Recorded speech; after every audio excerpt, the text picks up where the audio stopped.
तो कहानी शुरू होती है सोफी और नोलन को दिखाते हुए। नोलन एक मैगजीन में फूड राइटर है और इस मरतबा उसे नया टॉपिक दिया गया है कि पहले के लोग फूड कैसे इकट्ठा करते थे, यानी उसे हंटिंग और गैदरिंग के ऊपर आर्टिकल लिखना था जिसमें वो यही एक्सप्लेन करता और उसमें वो यही एक्सप्लेन कर सकता था कि ये काम उस वक्त के लोगों के लिए कितना मुश्किल होता होगा। इस सब के बारे में वो उसी वक्त लिख पाता जब उसके पास अपना एक्सपीरियंस होता। तो फिर क्या था, वो डिसाइड करता है कि वो खुद हंटिंग करेगा, लेकिन हंटिंग का उसे पहले कुछ भी पता नहीं। इसी सिलसिले में वो सोफी को लेकर सोफी के गांव आया है। सोफी की ग्रैंडपा एक हंटर थे और सोफी को भी बहुत अच्छी हंटिंग आती थी, लेकिन कई साल पहले सोफी ने हंटिंग करना छोड़ दिया था, जिसकी रीजन वो बताती है कि एक मिनट बाद जब वो हंटिंग करने गई तो उसने हिरन की आंखों में देख लिया। उसकी मासूमियत देखकर सोफी के अंदर हिम्मत नहीं हुई उसे मारने की। उस दिन के बाद से आज तक ना तो उसने कभी शिकार किया और फिर ना ही कभी नॉन वेज खाया। और आज काफी सालों बाद वो नोलन के लिए दोबारा यहाँ आई थी, क्योंकि नोलन उसका फियांसी था।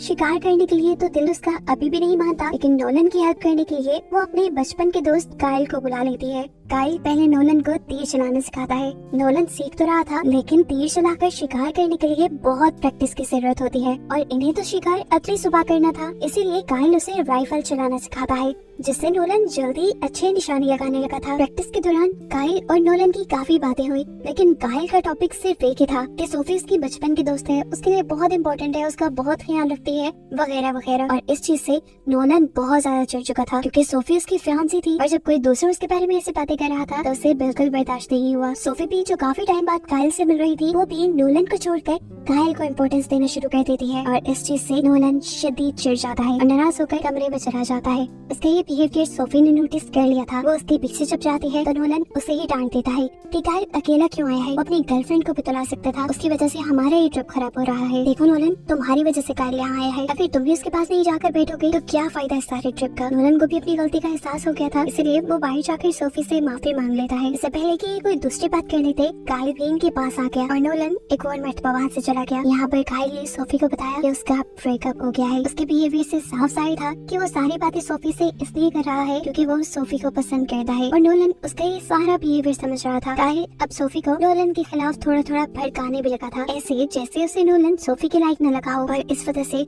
अब सोफी के दिल में भी ऊट पटांग के ख्यालात आने लगे। खैर अब सुबह हुई तो हमने देखा कि काइल और नोलन अकेले ही जंगल की तरफ निकल रहे थे शिकार के लिए। यहाँ सोफी ने काइल की जेब में गुड लक के तौर पे एक बुलेट रखी और फिर ये दोनों जंगल के लिए निकल गए। अब थोड़ी ही दूर जाने पर इनके सामने एक हिरन भी आ गई। काइल ने नोलन से कहा, अच्छा मुखाई, इसे मार दो। नोलन ने भी उस हिरन के ऊपर गन पॉइंट कर दी, लेकिन वो उसे मार नहीं पाया क्योंकि वो बहुत रहमदिल था। लेकिन काइल, जिसे शिकार की पहले से ही आदत थी, वो एक तीर निकाल कर फौरन उस हिरन को मार देता है। इस बार से हिरन गिर तो गया था लेकिन मरा नहीं था। नोलन काइल से कहता है, इसे दूसरा तीर मारो ताकि इसका सारा दर्द, इसकी सारी सफरिंग खत्म हो जाए। लेकिन काइल ऐसा करने के बजाय दूर खड़ी एक और हिरन पर उसी के हाथ से बंदूक पकड़कर शूट कर देता है। इस बार से हिरन जख्मी तो हो जाती है, लेकिन गिरती नहीं बल्कि मौका पाते ही वहाँ से भाग जाती है। हिरन के जिस्म से खून निकल रहा था, जिसका पीछा करते हुए जल्दी से काइल उसके पीछे भागा, लेकिन थोड़ी ही दूर जाने पर वो निशान खत्म हो गए। पीछे से नोलन बार बार काइल के ऊपर चिल्ला रहा था, छोड़ो इस हिरन को, जिस हिरन के ऊपर पीछे वार किया है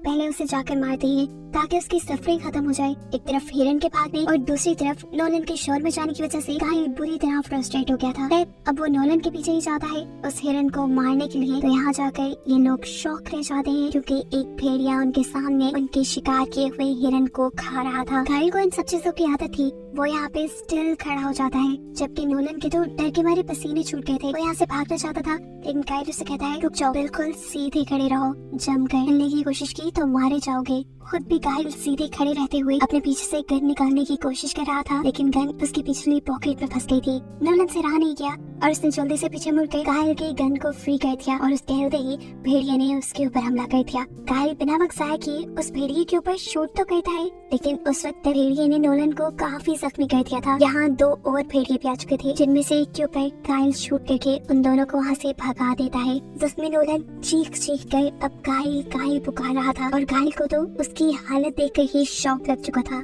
उसे समझ नहीं आई कि वो क्या करे। वो नोलन को यही जख्मी छोड़कर वापस चला जाता है। कांपता कांपता वो जैसे ही सोफी के पास पहुंचा तो अब उसकी हालत और भी ज्यादा खराब हो चुकी थी, क्योंकि उसे समझ नहीं आ रही थी कि वो सोफी को बताए क्या। सोफी उससे पूछती है, नोलन कहाँ है? घबराते हुए इसने जवाब दिया, नोलन के ऊपर भेड़ियों ने हमला कर दिया। मैंने उसे बचाने की कोशिश तो की, लेकिन तब तक भेड़ियों ने उसे काफी जख्मी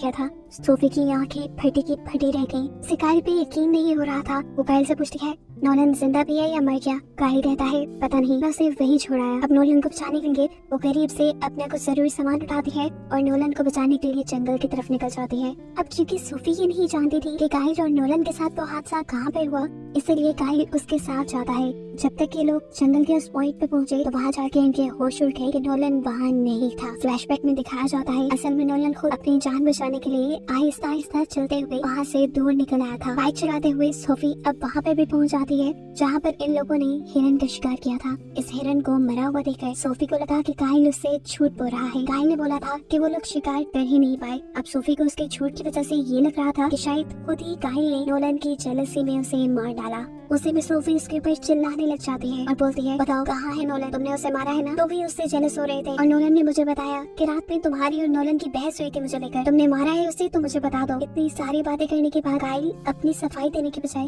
उल्टा सोफी से कहता है कि नोलन तुम्हारे लायक नहीं, तुम इसे भूल जाओ, उसे छोड़ दो। ये सुनकर सोफी गुस्से से पागल हो गई। उसे यकीन नहीं आ रहा था कि काइल इतना भी बेरहम हो सकता है। गुस्से में वो सिर्फ काइल के मुंह पे पंच ही कर पाती है और वहाँ से नोलन को ढूंढने के लिए अकेले निकल जाती है। अब जंगल में चलते हुए उसे भेड़ियों के कदमों के निशान नजर आए। वो समझ गई कि ये गरीब ही कहीं नोलन होगा। थोड़ी देर बाद उसे नोलन भी मिल गया। नोलन शदीद जख्मी था। इससे पहले कि वो नोलन की मदद करती, उसका अपना ही बाइक लड़खड़ा जाता है। बाइक नोलन को भेंट कर सकता था, लेकिन सोफी ने नोलन को बचाने के लिए बाइक की डायरेक्शन मोड़ दी और उसका बाइक इस तरह एक दरख्त से टकरा कर क्रैश हो गया और ऐसे वो खुद भी जख्मी हो गई। यहाँ काइल जो दूर ही जंगल में मौजूद था, उसके सामने भी अब भेड़िए आ जाते हैं। भेड़िए उसे खौफनाक नजरों से देख रहे थे। काइल अपने आप को बचाने के लिए फौरन ही राइफल निकालता है, लेकिन उसकी बदकिस्मती कि उसे पता चला राइफल में गोलियां नहीं है। अपने आप को बचाने के लिए वो तीर कमान निकालता है, लेकिन इससे पहले कि वो भेड़िए के ऊपर हमला करता, भेड़िए ने ही उसके ऊपर बुरी तरह हमला कर दिया। दूसरी तरफ सोफी जो कि बाइक से गिर गई थी, वो बेहोश हो चुकी थी और जैसे ही उसके ऊपर होश आया, एक भेड़िया उसके ऊपर हमला करने ही वाला था, लेकिन तेजी से उसने अपना करीब पड़ा हुआ चाकू उठा लिया। वो भेड़िए के ऊपर वार कर ही रही थी कि ढलान से लुढ़क कर वो नीचे गिर गई और इस मर्तबा उसे